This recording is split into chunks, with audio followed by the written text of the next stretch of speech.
Buongiorno, buonasera, benvenuti amici, welcome my friends. My name is Vincenzo and welcome to my channel, and the channel is Fountain Pen Therapy. Well folks, I've been wanting to do this video for some time, but I was missing one of the two pens that I needed in order to finally make it. No surprise here, we're going to be taking a look at two iconic pens, often considered two grail pens for some, and for many of us, certainly for me, they were. I have the 149, the Montblanc 149, a gift from my wife, very expensive pen. And then I acquired my Montblanc 146 in an auction. And these days, I think if you want to buy either one of them, you're better off buying them used. In fact, some would argue that the older models, and especially the nibs, may be even better than the modern versions. People have complained of quality issues, so I think you should hunt for them. They become hunts, and therefore become grail pens, because you can buy them at very affordable prices if you keep looking and just wait for the deal, and one day it will come. But my video is going to concentrate on these two iconic pens. I think it is the most recognized fountain pen in the market for pen enthusiasts and non-pen enthusiasts. I would also argue that it's probably, either one of them are probably the most cloned pens in the market as well. I know some people might say the Parker Duofold is there as well, but I think these two have their share of clones and fakes, etc. So what I propose to do in the video is the following. First, we're going to take a look at brief history. I'm not going to get into the details, but I think the timelines are important, just to see which pen came first. Because if we're going to accuse some pen makers of stealing designs and the rest of it, then I think we need to see when did these two pens come out and when did the other pens come out. Also, keep in mind, now I'm a lawyer by profession, so I'm going to be very, very careful. But my understanding is that we got to look at patents and copyrights and see how does that influence matters. So we're going to take a brief look at that, and I'll give you my point of view on it. We'll take a look at the both pens. We're going to first do the 146, look at its main features, and then we're going to take a look at some of the clones, the inspired pens, and the fakes that are out there for the 146. We'll do the same for the 149. We're going to enjoy some writing samples. We're going to do some detailed comparison, both in the design and in the writing itself. I think it should be a lot of fun. So, any further ado, Fountain Pen Therapy presents the Montblanc 146 and 149. Are they the most cloned and most recognized pens in the market? Stay tuned.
We're back. And here are the two gems, folks. These are mine. This is the 149 and this is the 146, of course. And just a brief history. First of all, what we must understand, we see this cigar shape, and we see many pens that have this iconic cigar shape. So the first question I asked myself was, well, when did these pens come out? Okay, my understanding, I'm going to cut to the chase. and I'm not going to go through a detailed history. You can do that yourself. Just have to Google it, in fact. But the first of the two is the 146. And the original 146, my understanding is that it came out around 1949. And it was followed by the 149, its big brother, several years later, or a couple of years later, I understand early 50s, you have the 149 came out. So the question is, this cigar shape design, are they the first to have put it in the market? And because they did register patents, okay, on various aspects of this pen, be it the design, be it the filling system, the logo that we see on the finial. Were they the first, to develop or put into the market a cigar-shaped pen? My understanding is they were not. The first to do that, and look, you could have variations, and maybe people will dispute this, but my understanding is that the Schaefer Balance was the first to come out with the cigar-shaped, and then you see many pens that followed. Now, I do not own a Schaefer Balance. The closest thing that I have that has a cigar-shaped and that dates back in the 40s, because the Balance, from what I understand, came out around 1949 or in the late 40s. And so, it was followed by the 146. This is not the Balance. This is the Schaefer Valiant, from what I understand. But again, you see the cigar shape. Now, in terms of size, you can see it's quite much smaller. I'm not sure about the Balance. This also has that Triumph nib, if you will, okay? Whereas the Balance had a standard, ordinary nib. So I'm going to put this here just to keep in mind that Montblanc was not the first to have cigar-shaped pens, and maybe some might find some other obscure brand that may have invented, or even a non-obscure brand that may have invented the cigar-shaped pen earlier than Schaefer. But that is my understanding. Now, early 50s, you have these pens. What I understand also is that production stopped at one point, and Montblanc kind of resumed their production in the 60s. What I find amazing about this pen is that to this day, there have been minor changes, especially in the identification marks of this pen, but by and large, it's remained the same, okay? It's iconic. It's well recognized. You have that, especially that finial, that Montblanc peak, if you will, and the marketing we all know of the Montblanc brand is what makes these pens. Okay, and we'll go through some of the design features and some of the features of these pens in a second. But they are okay. So let's look at them. Cigar shaped. Okay. They mention this precious resin. I think that's an invention. They just added the adjective and went with it. But I gotta tell you, the resin is special in the sense that very tactile to the touch. You could feel the quality. It's kind of a piano lacquered black. In the classic version of both pens. It's got these trimmings are very, very iconic.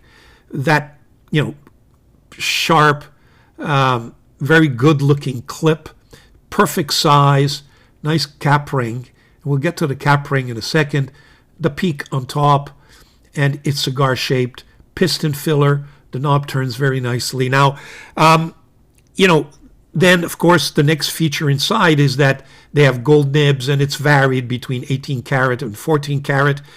Then you have, one monotone, one colored nibs. In the modern versions, you may even have, the silver color, the gold color, duotoned.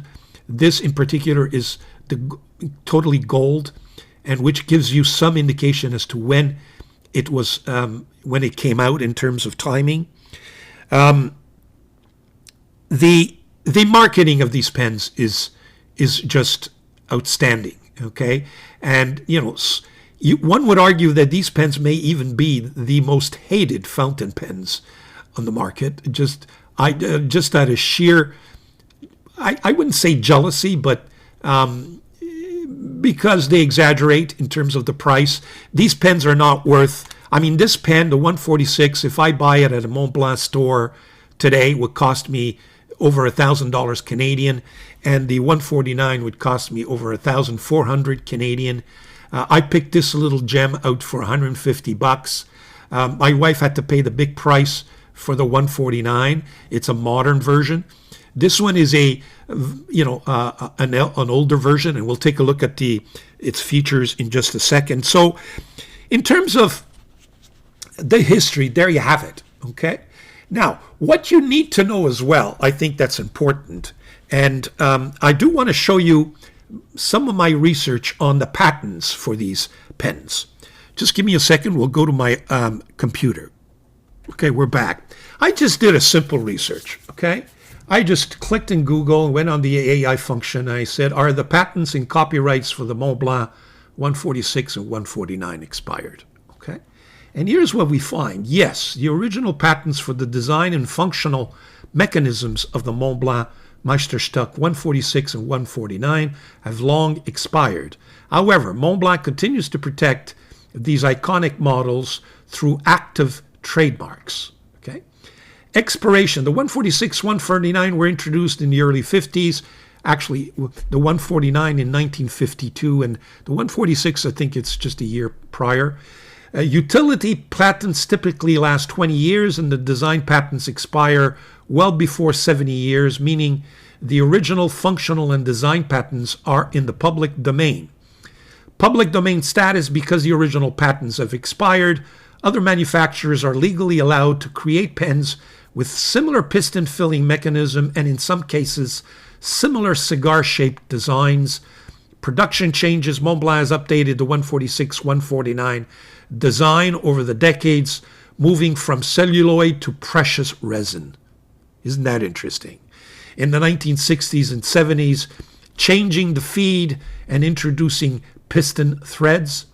Now, trademark and copyright protection, while they cannot prevent the imitation of the concept of a black cigar-shaped piston filler, Montblanc legally protects the brand through trademarks. The name Montblanc, Meisterstück, the snow cap, the white star logo are actively protected by trademarks. Trade dress shape. Companies cannot mark their pens with the Montblanc name, logo, and use the PIX trademark, which was introduced in 1997 to verify authenticity. The Franken pen exception, while the design in public domain, Frank pens made from mixed vintage parts, are often mistaken for modern 146 and 149s. Modern clones that attempt to look identical to the 146, 149 are often considered counterfeits if they include the trademarked logo or name. So, summary, you are free to produce a black cigar-shaped piston filler pen because the patents are expired, but you cannot legally make it look exactly like a Montblanc 146, 149 by using their branding, logo, or specific trademark features. So, folks, they're open game. They're open game as far as I'm concerned. And but you can't use their logo. You can't use the peak. You can't identify the pen as Montblanc, Meisterstück. You can't pass it off, if you will, as a Montblanc original when it isn't. And we'll see, because I do have a chapter on fakes, inspirations, and clones. We'll see that some take it too far, and some are just inspired. And not only the Chinese. We tend to blame Majon that does a lot of copying, and Jinao copies the Duofold, but Parker Duofold, the design, the patents, long gone. And we think they're perhaps acting illegally. Now, let's caveat here. Got to be very careful because in law, I know there are always subtleties and there's exceptions. There may be jurisprudence out there. But, oftentimes we ask, why doesn't Montblanc go after these people? Well, one of the reasons is I think that the clones and the inspirations actually help Montblanc, because you get the clone, you get the inspiration. I'm not talking about the fake, the clone and inspiration, but your ultimate objective is to get the real thing. And what I understand, or at least feeling I have, at least that was my experience, is that eventually those clones, those inspirations get you to buy the real thing. Now, you can't pass yourself off as a Montblanc 146 by using all of those trademarks, okay? And some do. Now, then they're acting illegally. Now, why hasn't Montblanc gone after them? I know the Chinese are guilty of that. Maybe it's difficult to identify who you have to sue, where they come from, what kind of evidence do you have. You can have evidence of the pen, but if you try to trace it back, you may not have a defendant to sue. And ultimately, does it really hurt their business when maybe a few hundred pens get produced in some Chinese factory? Probably not. I mean, they're smart people. It's a very, very well organized and well-advised company. They have their, lawyers who advise them. And I guess at one point in time, somebody must have made the decision that it's not a viable alternative to pursue court proceedings for whatever reason. So there you have it. I thought I'd give you that, a little bit of background, a little bit of history, before we actually get into the fun part of this video, which is the actual pens. So let's go back to my overhead camera and we'll start the real video. Be right back. Okay, we're back, and let's start with the 146. Here she is, recently acquired, as I mentioned. I participated in an auction. The auction site is invaluable. I will try to remember to put it down in the description if you're interested. And I picked this up for $150. I was able to figure out that this pen was actually manufactured somewhere in the 70s, between 70 and 1980, if you will. And the reason for it there's a couple of identifying remarks. First thing is that, and let me just find it. Here it is. On that clip ring, you see that it's not West Germany, it's Germany. Okay, that's the first sign.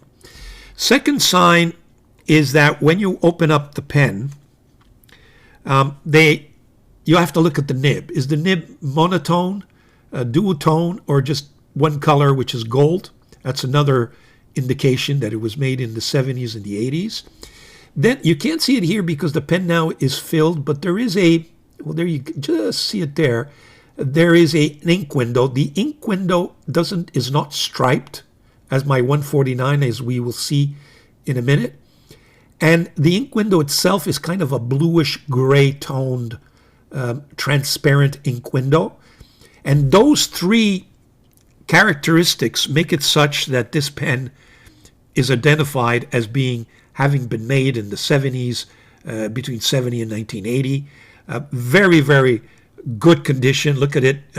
Yes, you can see a little bit of some scuffs on the clip. You can see there, perhaps even some sign of usage on that precious resin, piano lacquered resin. But overall, the pen is in excellent, excellent condition. You can see that on the ring itself, you only have Montblanc Meisterstück number 146. In the more water versions, you have that PIX indication. Okay. You also had, at one point, people were discussing the fact that underneath the nib, they were printing identification serial numbers to distinguish it and make it an authentic one as opposed to another. This one does not have those marks, but you can see that in subsequent versions they do. The piston filler is excellent. It works really well on this pen. Don't see a problem at all. And we'll take a look at how it writes in a few seconds. Now, one of the things that surprised me when I got this pen is how light the pen is. I did have the 149 before the 146, so you kind of get used to that quality in terms of weight quality. So it was fairly light, but it's a smaller pen. It's a medium-sized pen. Some would argue that this pen is probably the ideal size, much like the Pelikan M800. People argue that it is probably the best size. It does also cap beautifully. It sits there very nicely in your pen and just gives it just a little bit of weight to make it nice and balanced. And I think it's iconic. Sitting around a conference table at a bank or signing your name on an important document with that logo, folks, it is what it is. Some people hate it because of the price, but you have to admit they've done a good job. They've done a good job. Now, I never have any dry nib issues with my Montblancs. This one is too early to tell, but I can tell you it's been weeks now. Been using it. Pick it up. It writes beautifully. No dry nib issues. My 149, I keep it in my drawers. It's always filled. Pick it up, and it writes, first time, every time. And I've not had any quality control issues. Maybe I was lucky for the 149. Now, the only thing I would say is that it kind of is it's so you can unscrew it in almost less than one, and this is kind of loose, so it has a tendency to loosen up on you really quickly. On the other hand, it's so easy to just pull out, But if you give it just that extra twist, then it doesn't. The cap is nice and sealed, and you're okay. It's just I find that unlike the 149, which has just a closer or a tighter closure, this one doesn't.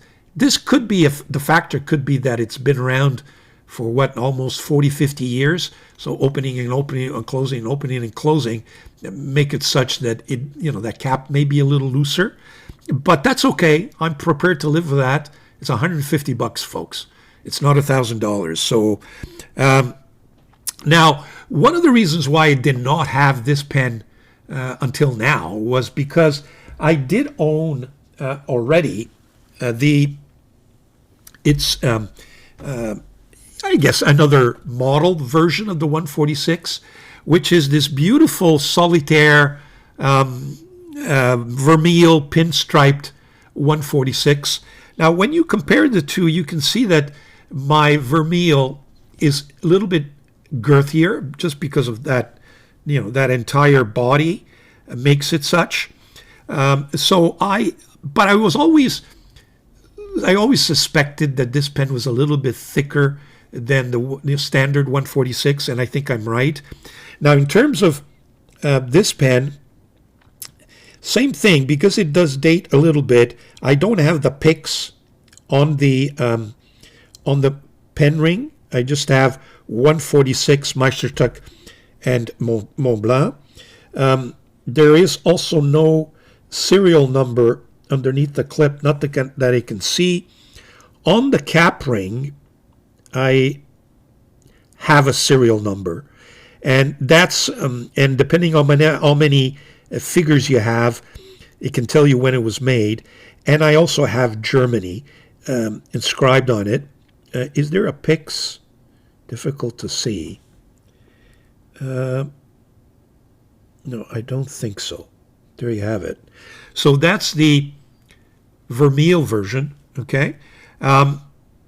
And that explains why it took so long to get it, but I'm glad I have the standard version. So I do have as well a matching set for the 146. So this is is this the pencil? Yeah, this is the pencil, and this is the ballpoint.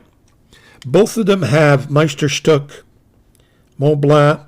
This has the PIX. I don't know if you can see that. This has PIX written on it. There's also no serial number in the... Oh, maybe there is. There may be a serial number in that clip. On the ring,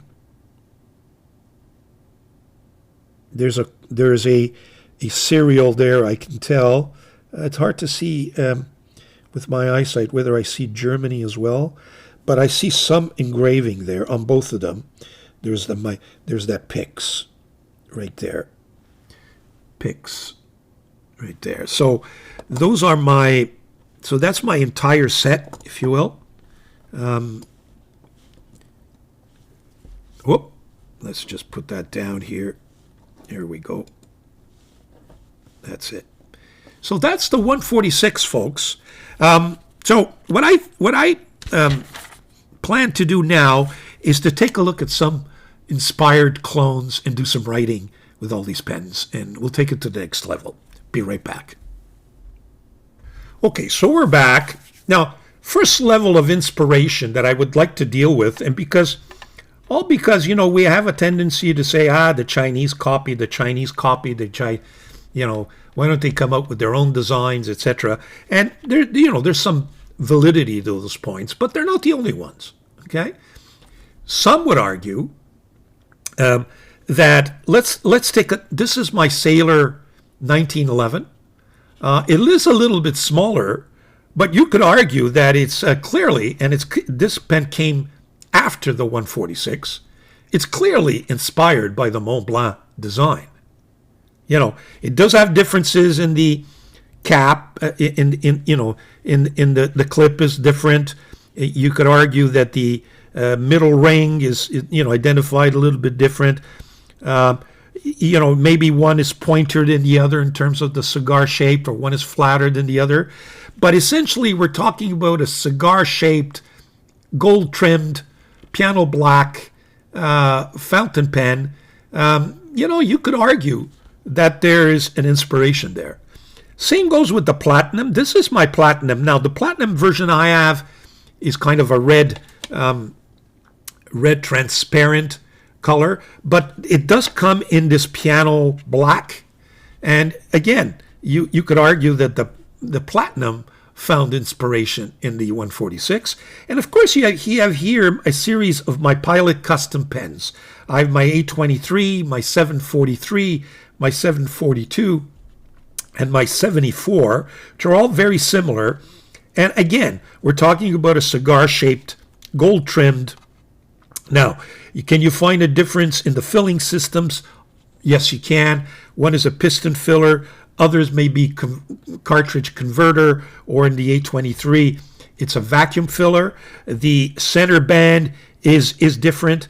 But the fact that you have a center band with maybe parallel rings and inscriptions of the brand name, nicely engraved, the clips are different, no doubt.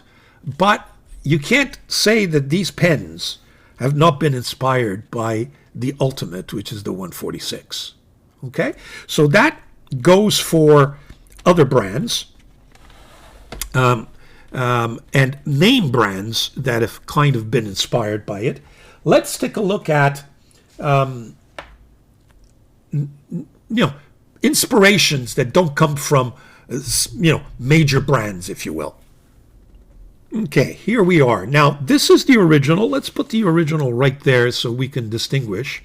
And let me just get my pointer out. Now, these are the J16s, okay? Let me just put that in, and maybe the best way to do it is to put the pen next to the J16. So these are the Asvine J16. You'll have it in the titanium and in the ebonite. As you can see, you cannot say that even the clip is inspired by the Montblanc clip, in the sense that they both have that kind of ridge at the top. See that? Okay. One could argue that one is longer than the other, but there is some inspiration. That little ridge right there, I think, is kind of a backbone, if you will, of the clip. They're both, of course, cigar shaped, but the J16 is substantially bigger. Okay, but they do have very common elements. Okay, so you could argue that Asvine certainly was inspired by, and hey, your Asvine, and again, I forget to mention it, the J16 is in between, I would say, the 149 and the 146, if you will. Just for argument's sake, let me put the 149 next to it. You could see that in terms of length, it's even longer than the 149, but it's girthier than the 146, but not as girthier, not as girthy as the 149. So it's a kind of an in-between pen, if you will. There you have it. And of course, they don't come in gold nibs. Okay. Here are my two lemon. This is the lemon M6. This is the lemon M8. Again, there are differences. Now, one would argue that the M6 is a kind of a combination between a 146 and a Little Prince. I think it's substantially bigger than the Little Prince Montblanc pen, where I think lemon is kind of been a little naughty is at the top. Okay. Now, here you have it. It's got that, logo. But if you pay attention to the logo, you can see that there are differences. The Montblanc is a 6-peak logo, and the Lemon M6 has 5 peaks. Now, you could argue that this is an attempt to pass off when you combine it with the little star, which is typical of the Little Prince pen, the engraving that you have here. I think Lemon is perhaps really, and you got the same ridge on the nib. I think that Lemon there is kind of, and even the center band is a Montblanc center band. I think that one could argue, I haven't done enough research to be able to give you a legal opinion, but certainly arguments, at least morality, the moral issue here is that they kind of stepped the line. They're right on it, put it this way, which is not a good thing. They unlike Asvine, they're not just being inspired. They're actually trying to look like Montblanc. Now, that one can't say the same thing about the M8. Yes, the M8 maybe could be modeled after the vermeil here, the pinstripe, although this is more of a fishbone design. But you can see the lip is similar. This time they have not fully copied the logo. The center band is very similar in terms of look. Okay, and rather than have Meisterstück, what they have is lemon. Let me just see if this one has Montblanc on it. No, it has made in China, lemon. So at least they're not passing themselves fully off as a Montblanc, but they're heavily, heavily inspired. Of course, none of these have gold nibs. We'll deal with these two monsters in a second. Here, just put these two up. Now, here we have a series of Mahjong, okay? And let me get these out of the way for now. Let me put this next to it. This is the P1. These are all really 136s, if you will, in different styling. This is the P136 blue. And what do they call it? There's an exact name. Yeah, it's the blue P136. Now, there is a Montblanc 146 that looks like this, I believe. Okay? It's either 146 or 149. In other words, it has this blue kind of covering, which is beautiful. You could argue that inspiration is there, right down to the clip.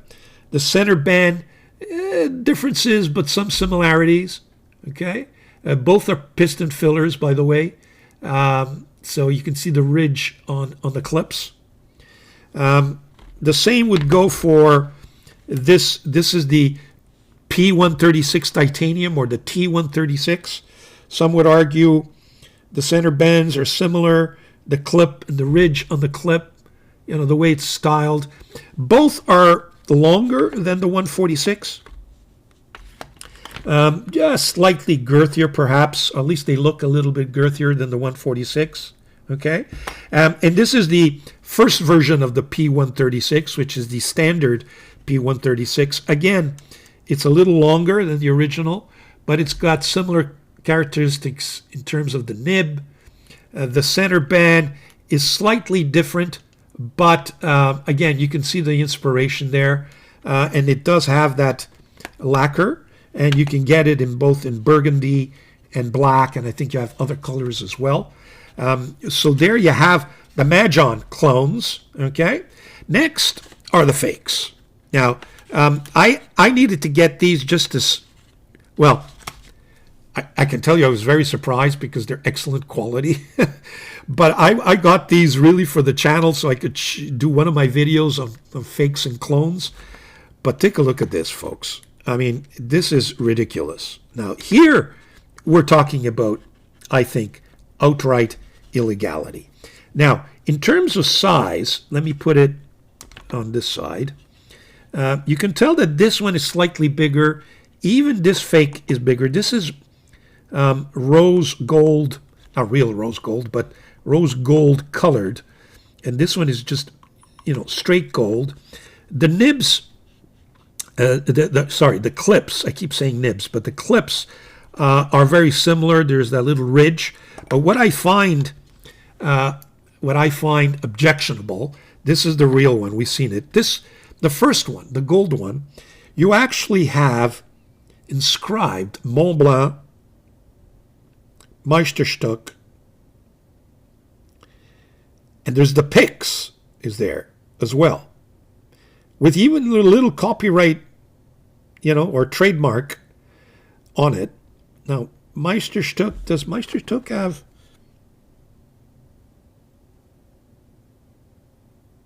Do they have the? I was checking to see if they had the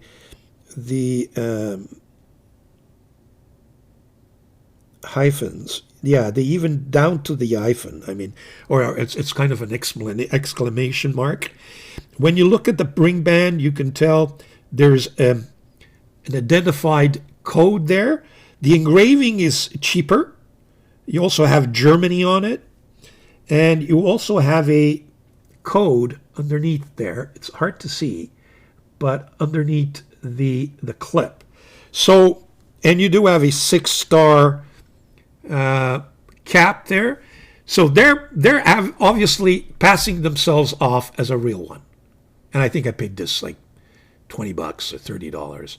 And I got to tell you, it's got better weight than the original. It's got very nice weight. Okay, it's much heavier. That's one. The same thing goes with this one. It does have a code on the ring. It does have Germany on it. It has Meisterstück, Montblanc, and it's even got the little Pix. Okay, so with the peak, and it's not 5, it's 6. That's another. Clearly, it's a fake. In terms of the nibs, they've gone right down. I mean, the Magnons, the Lemon, and the Asvine, they're not. You could tell the nibs are different. You have some Yowo nibs, you have some Moonman nibs, Lemon nibs, etc. They're not trying to copy the actual nib, the Montblanc nib. Here you are. Take a look at this.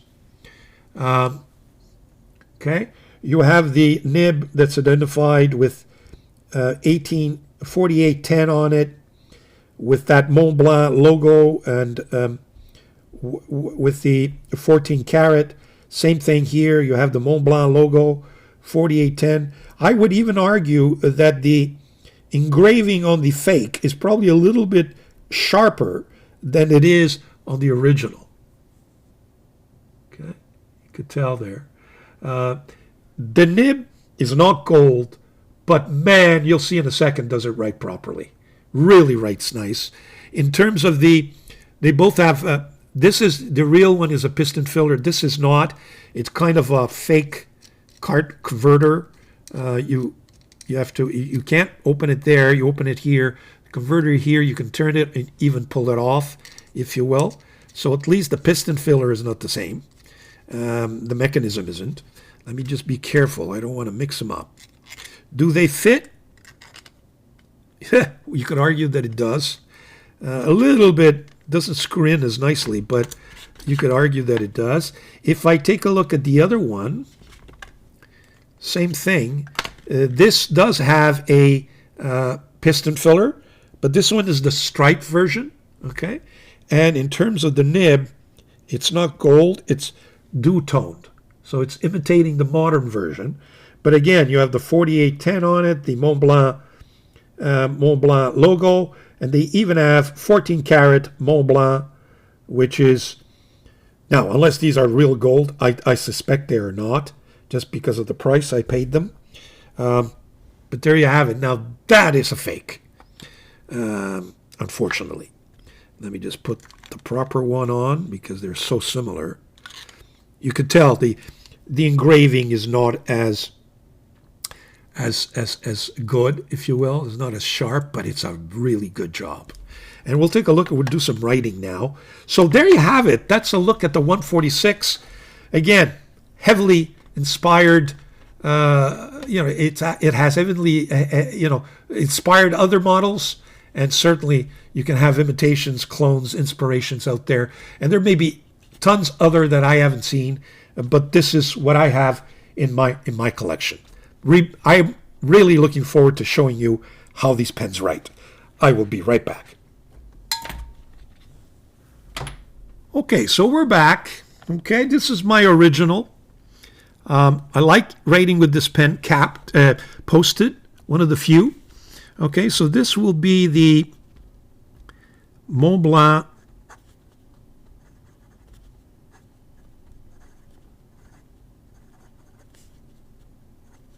.146. I mean, the nib is just delicious. It's a 14 karat and it's a medium nib.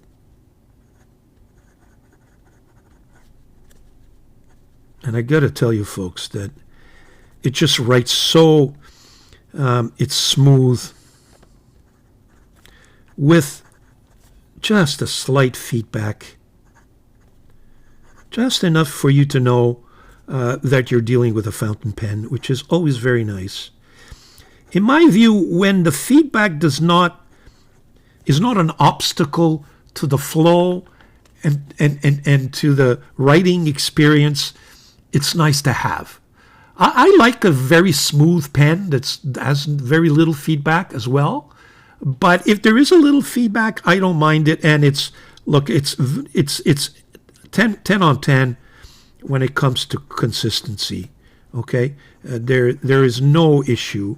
And depending on the ink, of course, the wetness, in my view, is very wet. It's a nice flowing pen. Okay, you're not going to have flow issues with this nib. Okay, now I do have an ink here that is slight. It's one of the Montblanc. I think it's the Greek Homer blue, which is a drier ink. It's not a very wet ink, but let me tell you, folks, this nib. I mean, we could criticize Montblanc all we want, and I don't know about the modern version, but man, this nib is just perfection.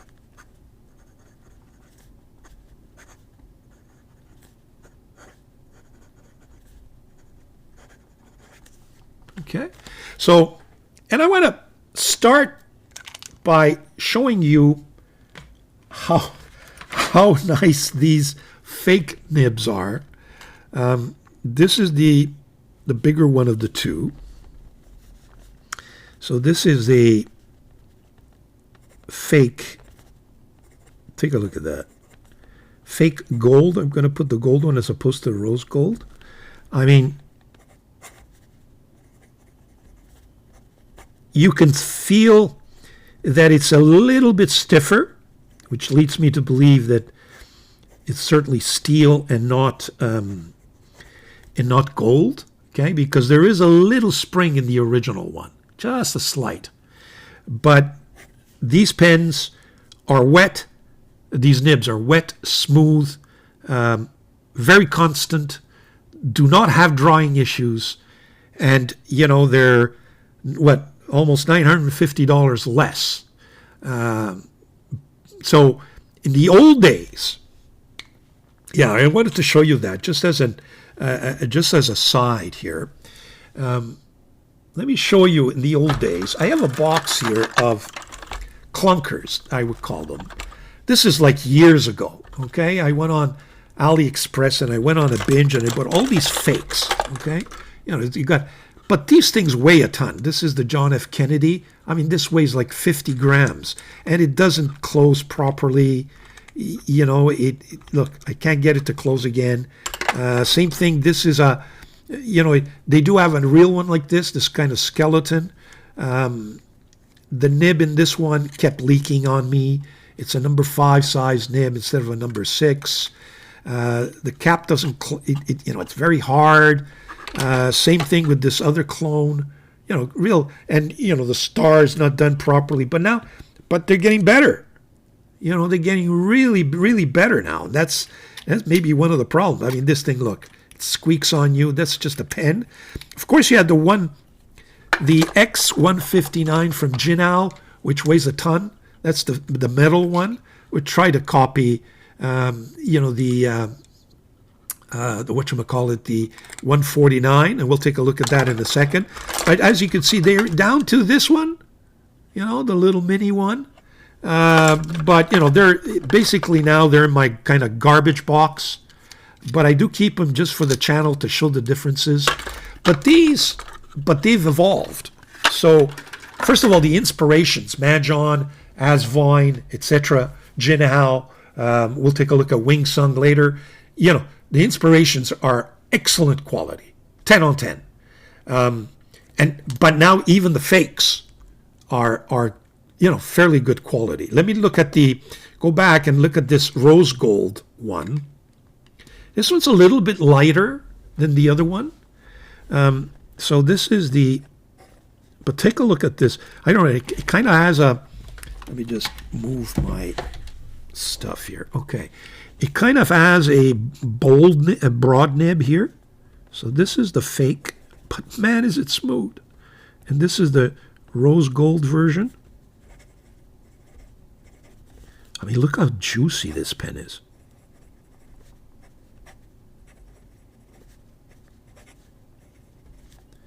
And I would say to you that if you're one of those that are wondering whether or not a 146 would do the job for you, unfortunately, these fakes certainly do the job.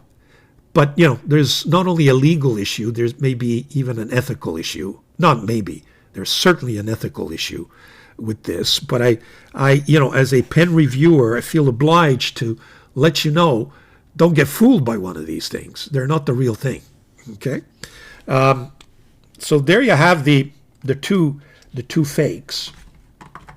Now, you know, the Mahjong inspired ones, like this P136, this one has I put in the Mahjong flex nib. So this is the Mahjong P136 with the blue shell.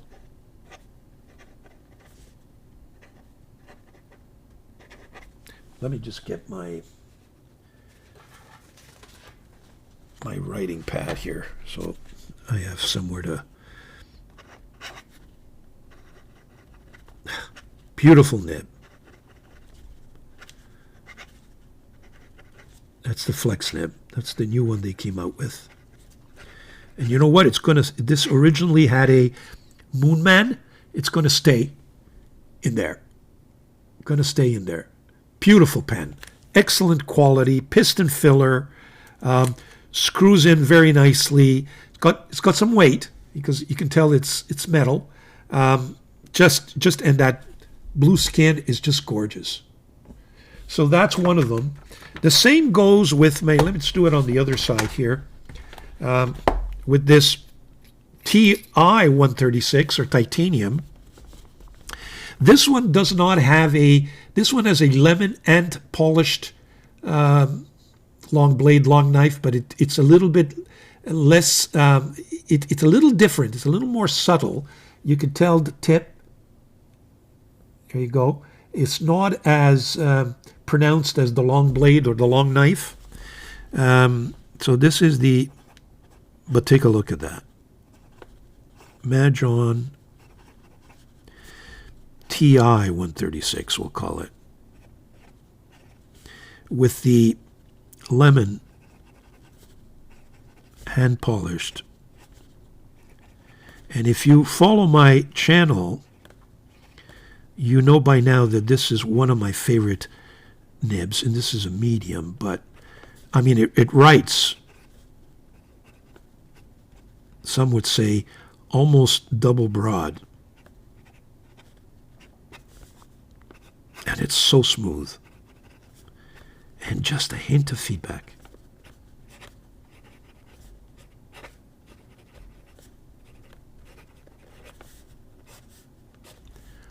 Beautiful. Then I have the original P136, and I think I both have them with Montblanc nibs. Let me just check here. Yeah, so we'll write only with one. Let's take the burgundy one. It has a Montblanc 1.1 stub. Does it post? Yeah, doesn't really post, unlike the real thing. This is the Majon. So this is 136, resin, and it's the burgundy. By the way, the ink in here is the Montblanc Year of the Horse, special edition red.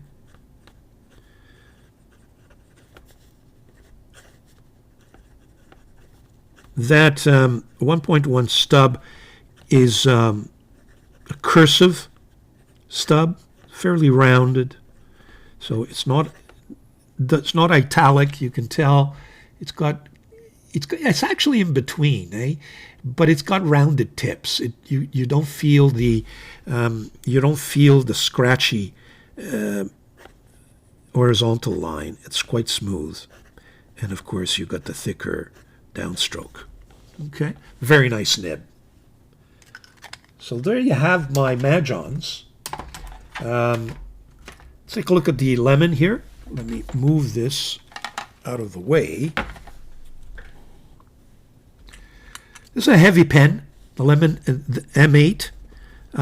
This has the kind of long knife nib, which I don't like as much as the... okay, and this has the long knife.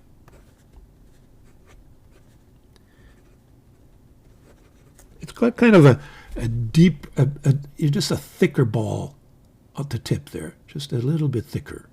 And it kind of flatter a little more, kind of a flatter this way, so it gives you a thicker line. Long knife, but again, extremely smooth. Smoother, I would say to you, on the paper than the hand-polished medium that we just reviewed, just because it's got a very thick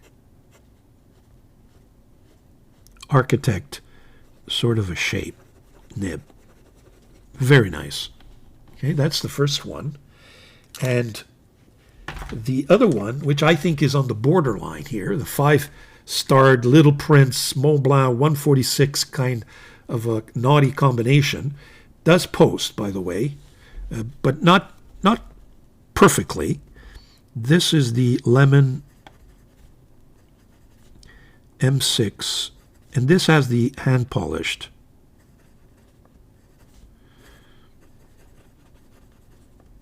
Medium. Again, I can't write without my pad. Okay, here we go. And I can't write with it post-it. It's just not balanced.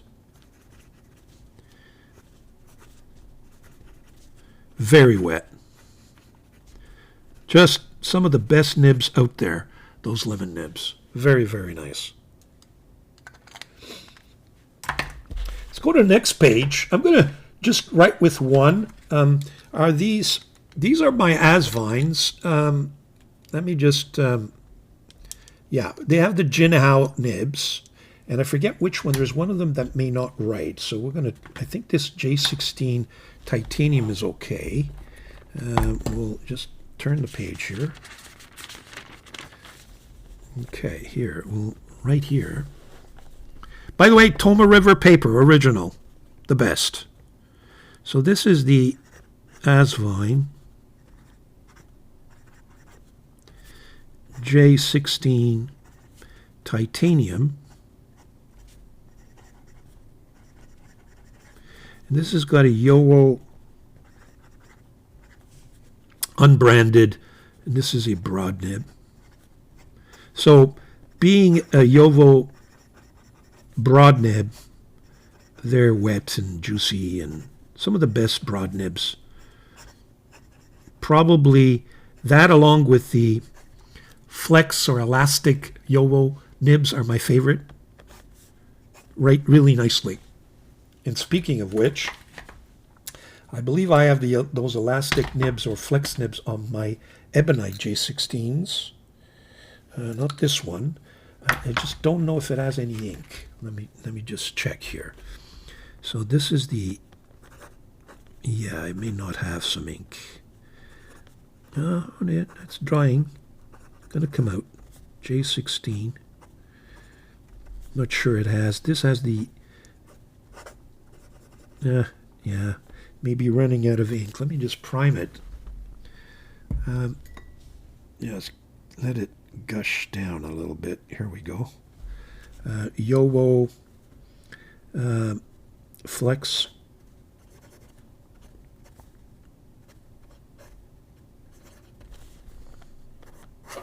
Yeah, these days, if I have to buy a pen with a Yowo nib and they offer these Flex Yowo nibs, I go with the Flex. What it does is it gives you a little bit of line variation, just a tiny bit of softness that makes it feel like a gold nib without having that, stiff, boring Yowo nib. And then, of course, if you can get it ground to others, all kinds of other grinds, then it's even better. But not all, that service is not always offered, depending on where you are buying, or which site. So that's the Asvine.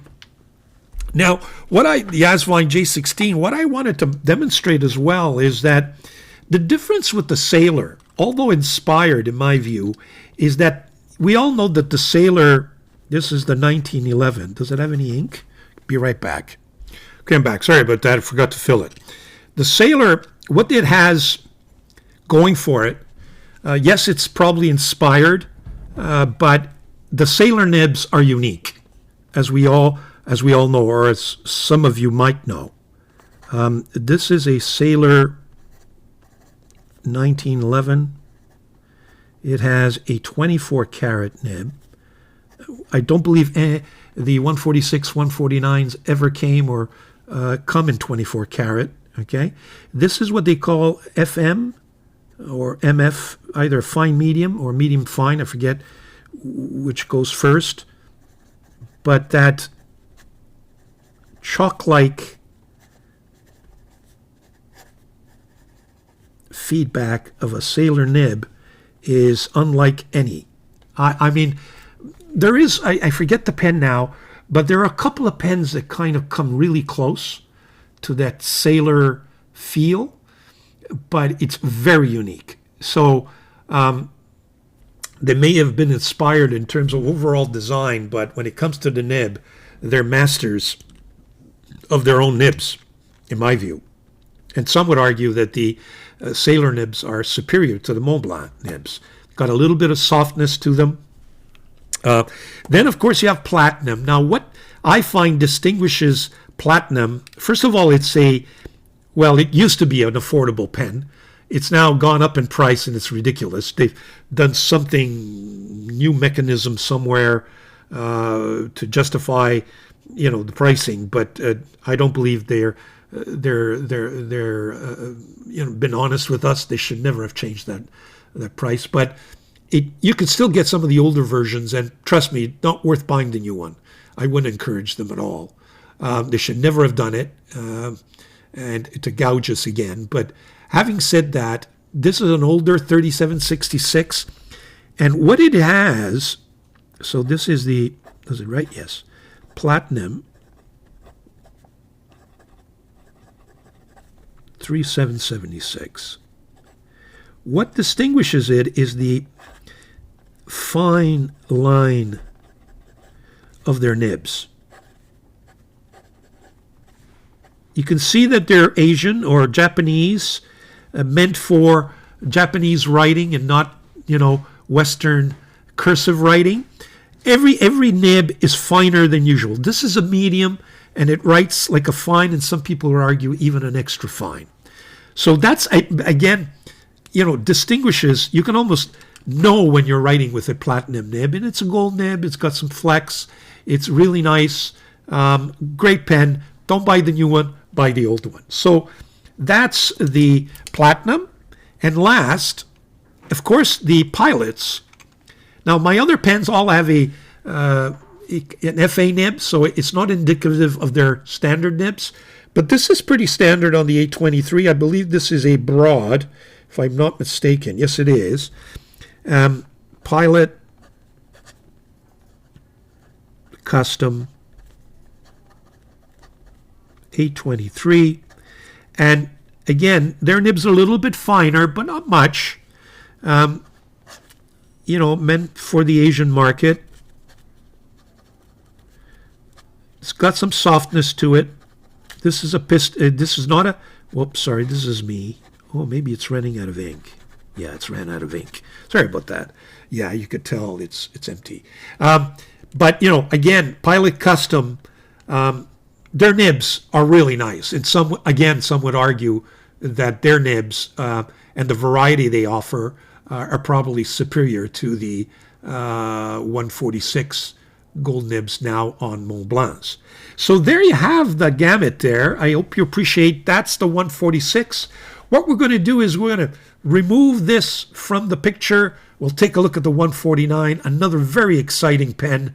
My wife purchased that original one that I have, so there's some meaning to it for me.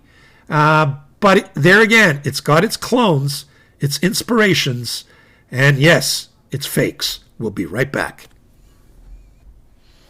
Okay, so now we're going to take a look at the 149. Just a little bit of a personal commentary.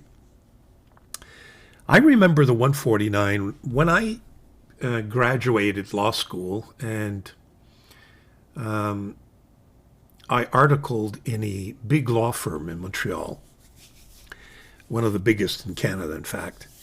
I could not help but admire that all the senior partners, well, all is an exaggeration, but several of the senior partners, when I was called into their office for any particular mandate,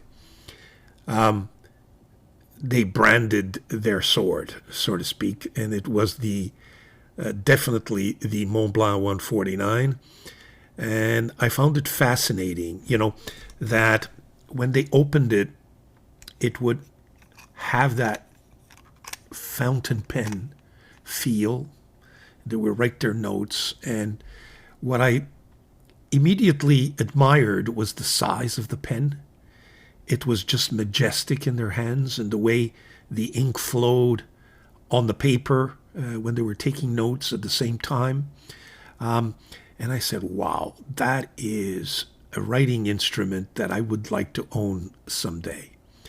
And I remember, and details are a little bit vague, but I distinctly remember at one point in time, the office was in one of the major skyscrapers in downtown Montreal, and at the retail level at the bottom of that building was a pen store. It sold more than just pens, but they had quite a bit of nice selection of pens. Now, I wasn't into fountain pens at the time, really. And I looked for the Montblanc 149, and I quickly realized when I found it that I couldn't afford it. And what I ended up buying was this pen. Let me just show you which one. Here it is. This is the one I could afford. It was the Waterman Expert, which is, it's a beautiful writer, by the way. It kind of spins on me now, but it has a gold nib. You see, it's kind of lost its threading. But I remember that was the pen that I had to settle for at the time. I was just starting out. Finally had a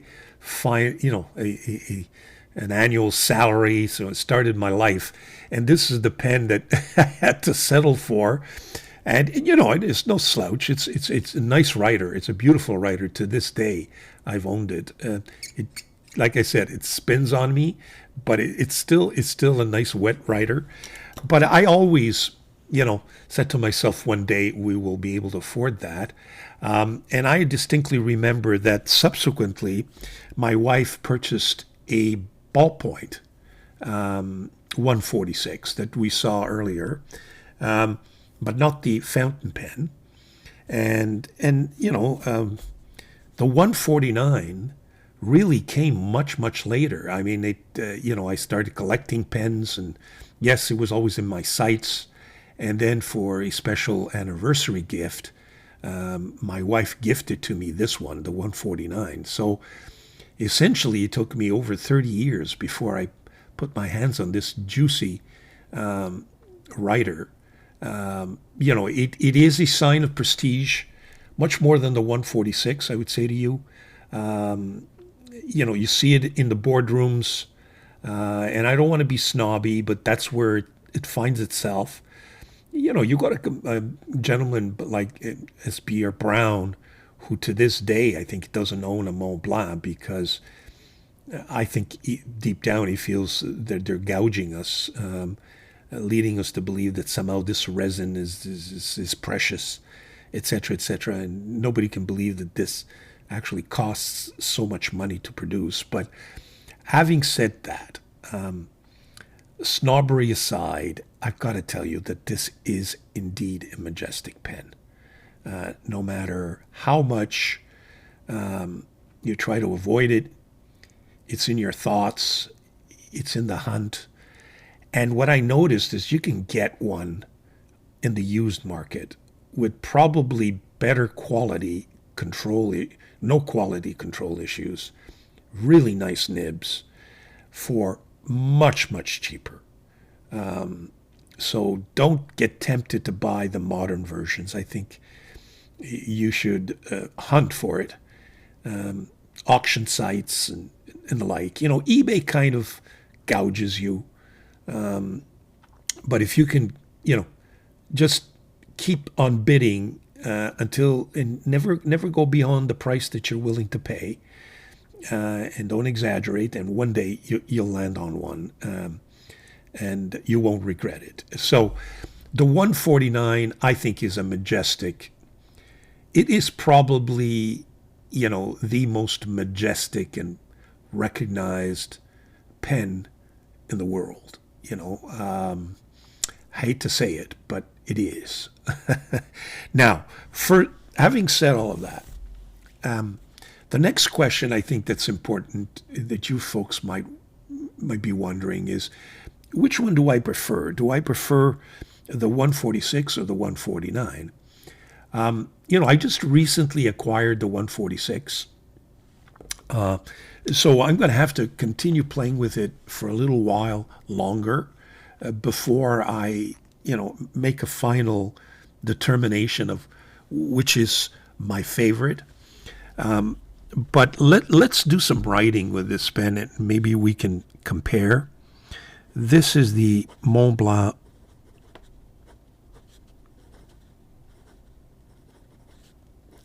149. It has in my case, it has a medium. I can never remember. Is it 14K or 18K? I can't see it properly. I think it's 14K. Yeah, no, I think it's 14K.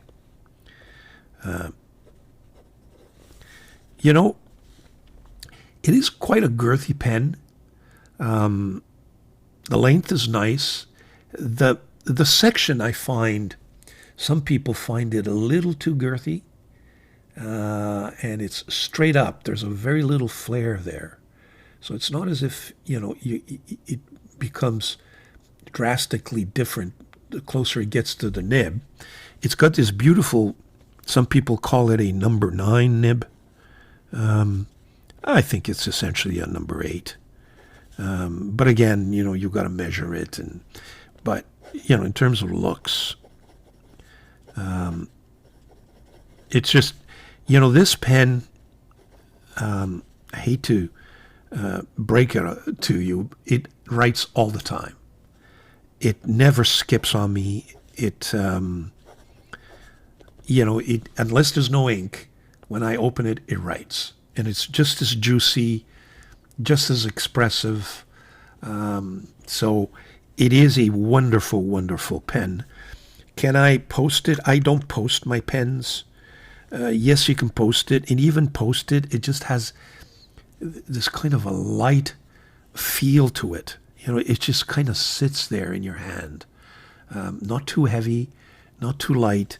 And it is just it's a paintbrush.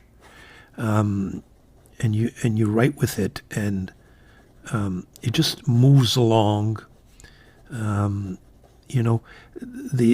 comfort level of the pen is almost perfect. So I've been writing with this much longer than I have with my 146. And when I got my 146, the first impression I had of it was, oh my God, this is much lighter, right? Of course. But the more I write with the 146, the more let me just post it. It is also, majestic. I like bigger pens. So the verdict's still out. I still think that the size of this pen is probably the ideal size for most people. It's just right. But, yes, it has its majestic qualities. But when I put the 149 in my hand, somehow there's much more magic to the 149. So for the time being, I would give a nod to the 149. But like I said, things change, and I'm not giving up on the 146. What I will do, I can tell you, is I'm still in the hunt for a vintage or an older 149 that I can pick up for maybe $300-400. There's one in my sights. It's burgundy, and there's somebody who keeps bidding against me, and the price going up. And I think the auction is maybe in a week or so. We'll see where that pen reaches. I have my limit, and I'm not going to go beyond it. But I sure would like to get my hand on that burgundy, or it's a kind of a reddish burgundy 149, an older used model. We shall see. But so there you have it. I think I've rambled long enough. The 149 is my favorite. Now, having said that, what kind of imitations do we have out there? And what I'm going to do, just give you a better close-up here. Okay, so let's look at, I think the first 149 imitation pen that I ever came across was this, this is the Jinao, I think they call it the X159, if I'm not mistaken. I keep mixing it up, or the 159. This is that big, heavy clunker. I have about 10 of these in all different types of colors. I've taken out this one, and I used it to, I replaced nibs on that. They're all number 6. Right now it has a, a Canwright double broad. So this is the Jinhao.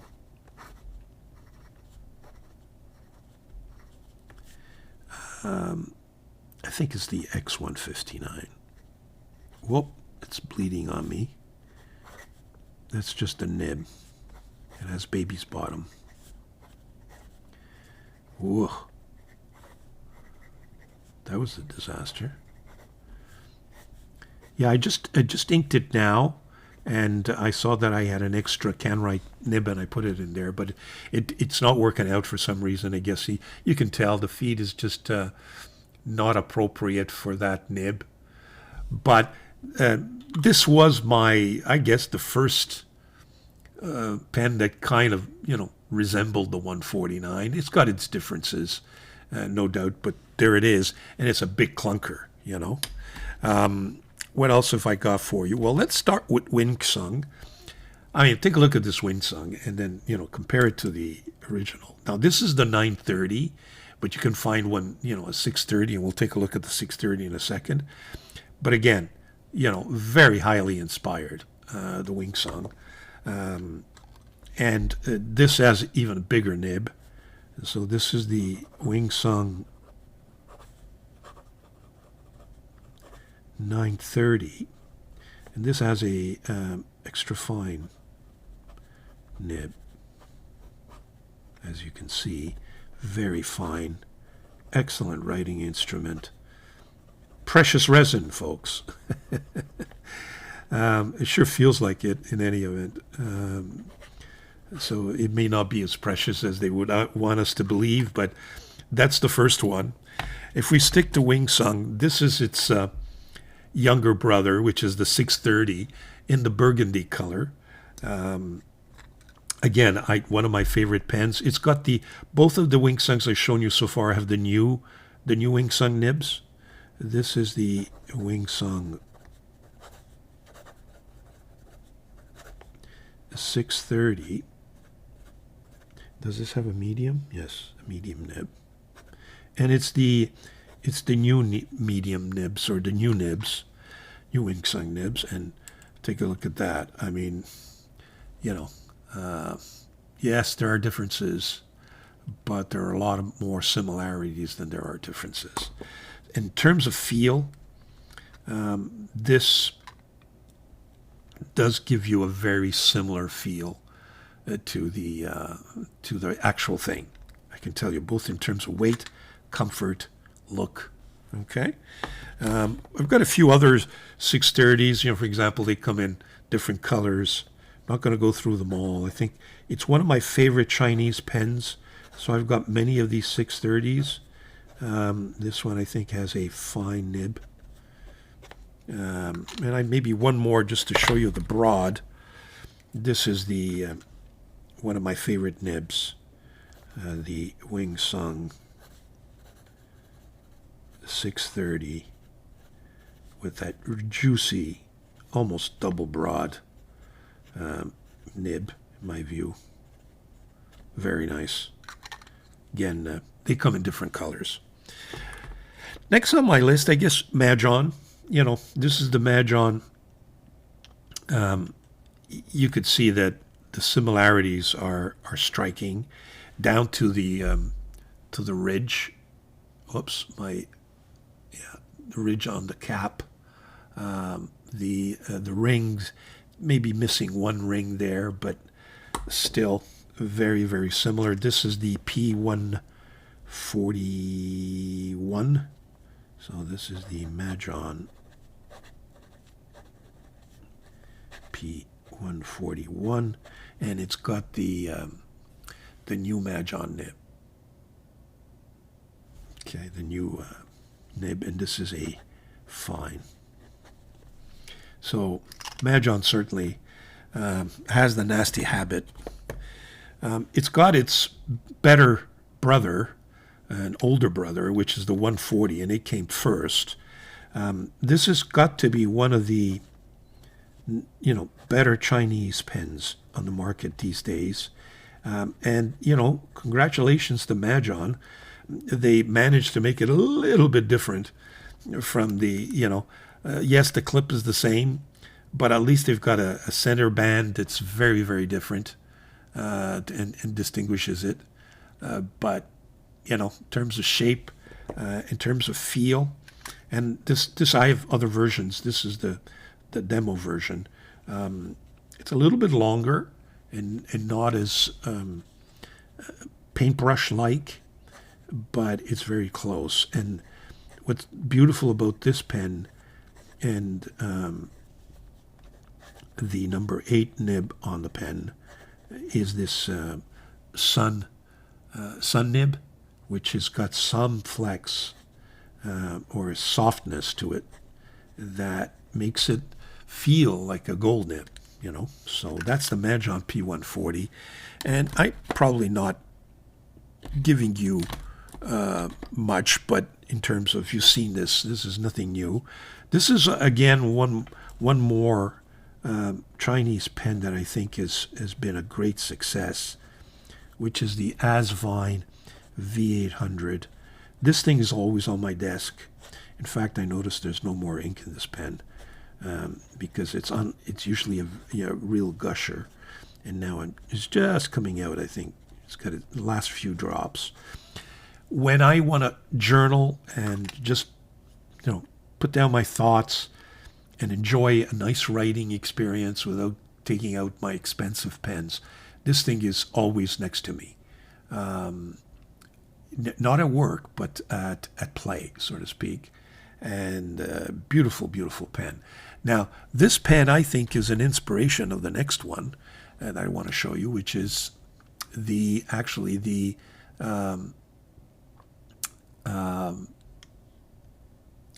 name escapes me all of a sudden. It's the Penlux, I know, but I think they call it the Masterpiece. But as you can see, there's some similarities there. And in terms of, there are differences with the original Montblanc, which is good news. So Asvine is not as overtly copying. It's never has. It gets inspired, and this Penlux, I'm going to skip this mess here, but this is the Penlux, I think it's Masterpiece. And you'll forgive me if I got that wrong. It's got this very soft 1.1 stub. One of my favorite stubs. Really smooth. Nice pen. Piston filler. All of these so far are all piston fillers that I've shown you to date. We then get into... I'm going to keep going with some of the Chinese because they're the ones, and then I'll end with one special pen. This is a, I don't know what they call it. They call it the JD. It's even on the converter, or on the section here. JD 149. Okay, there's also the big Urushi, custom Urushi imitation. So this is a clunker. This is even heavier than the Jinao 159.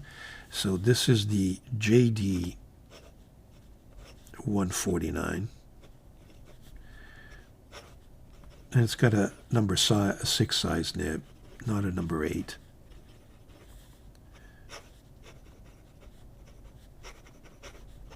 And it's meant to resemble it, but it has its differences.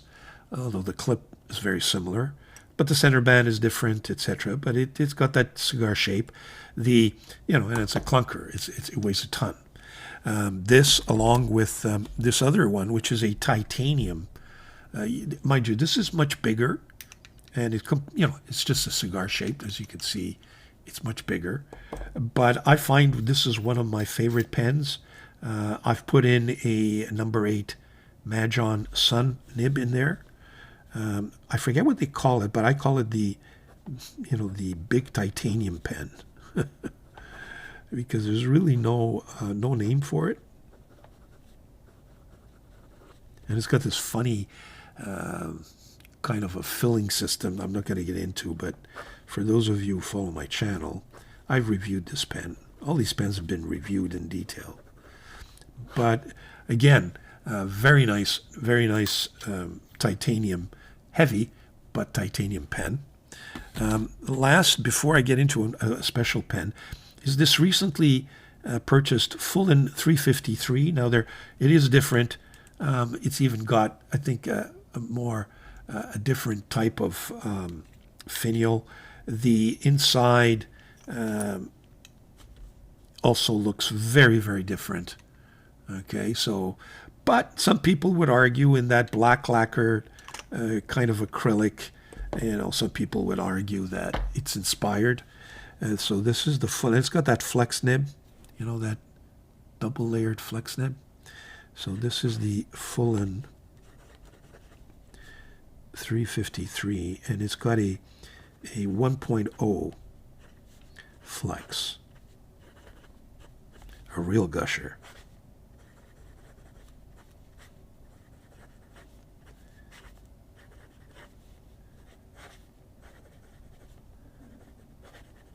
Very nice. Writes really smooth. And last but not least is, no, it's not last. We're going to deal with one naughty last one right at the end. This is my Sailor King of Pens.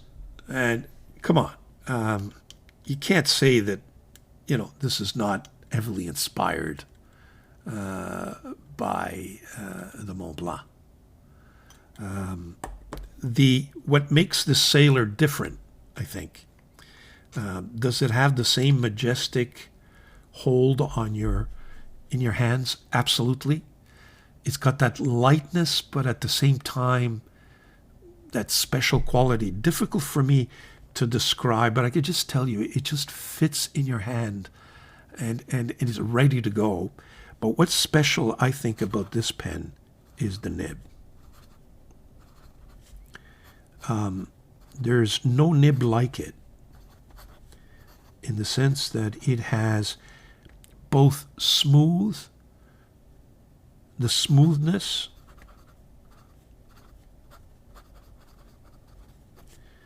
the softness, but with feedback. And it's not a scratchy, muddy feedback. It's chalky.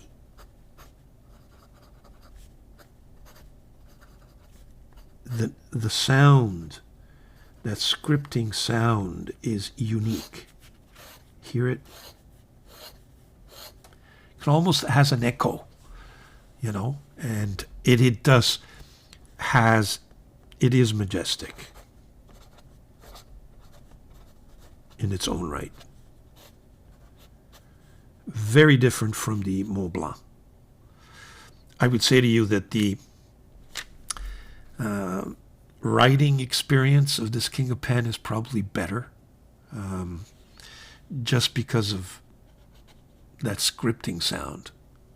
It's a little softer, and a Grail pen, no doubt. So that is the Sailor. The last one is the Fake. Now, this is the no-no. This is where I think they've gone overboard.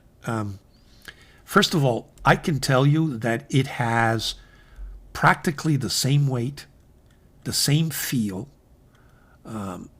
It's got, very similar looking, the peak. The clips are identical. The writing, Montblanc, Meisterstück, do they have picks? Even the picks is there. It's a piston filler. And I purposely purchased it with a silver lining so I don't mix them up. It doesn't post the same way. And of course the nib is very different, but it is a number 8 size nib, not a number 6 size nib. Very, very same. Now you can tell the Montblanc is the gold is sharper gold, more yellow, but it's got almost the same writing, the same scripting. Size probably a little narrower on its shoulders. I would say lengthwise probably the same. It's just that the Fake just doesn't fit, a little bit longer Yeah, a little bit longer. The section is a little thinner right here than it is there, I think. I should have measured it before this, but it is a little. And in terms of writing, it writes really nice. So this is in fact, it's got some spring to it. Montblanc 149, and I'm going to call it the fake. Because, now, the ultimate fake, I guess, would be charging you for this pen $1,400. But the moment you can pick it up for a few, I think 30, 40, 60 bucks, I forget what it was, then, that should signal the fact that this is not the real thing. Now, if it's a fake and you pass it off as the real, then it really, you've gone the other side. And not to say that this hasn't gone the other side, and I don't know how they get away with it, but they do. And I can tell you that the writing experience of this nib is fabulous. It's gold-like. It feels like a 14-karat gold nib. But it isn't. Don't ask me if this thing is still being sold. It goes on and off. I see it once in a while because viewers ask me. Last time I checked, I couldn't find any. And it's even got, does it have Germany on it? No, this is the modern one. So the modern's got kind of a code.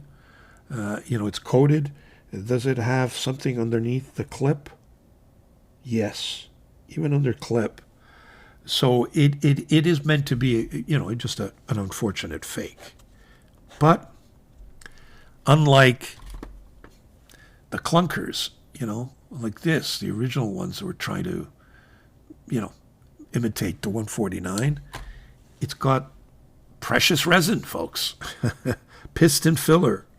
A soft nib that, springs. You see the springiness of that nib? It's really fascinating how they can copy it right down to its. The only difference, as I mentioned, is it doesn't cap as nice. You see, it just doesn't stay there. But otherwise, let me tell you, it's frightening. It's really frightening. But the king is the king, and it'll always will be. And this one is even more special because it was a gift, and I will cherish it forever. That's for sure. So there you have it. That's the 149. My thoughts. I know I rambled on, but it's just, it's like you're in my living room, right? And just show you my pens, do some writing, talk about them, and that's it.